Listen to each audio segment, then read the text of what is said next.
Ukraine's president embraced G7 leaders on Saturday as he brought his call for support against Russia to Japan. We are meeting quite often. Volodymyr Zelensky touched down for the Group of Seven summit in Hiroshima at a time when his request for Ukraine to be supplied with F-16 fighter jets appears to have made progress. On Friday, White House National Security Advisor Jake Sullivan said President Joe Biden had endorsed training Ukrainian pilots to fly the jets, which Kyiv says are more effective than the Soviet-era fighters it still uses. We will be here till the very end. During talks with French President Emmanuel Macron, Zelensky welcomed the move. And I want to thank you and all the partners about this decision, about training mission. It's really very important.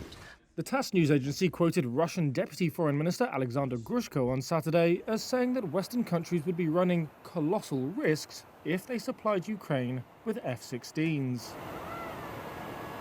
Leaders of the G7, that's the US, Japan, Germany, Britain, France, Italy and Canada, are grappling with the challenges posed by Russia's invasion of Ukraine, which Moscow calls a special military operation.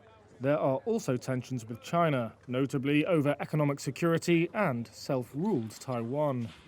Worried by the outsized role China now plays in supply chains, the G7 issued a communiqué that set out a common strategy towards future dealings with the world's second-largest economy.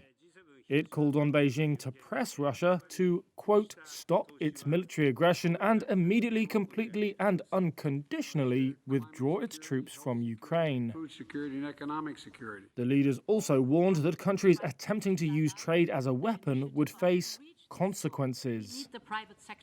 In addition to bilateral talks with G7 leaders, Zelensky is also meeting the leaders of India and Brazil.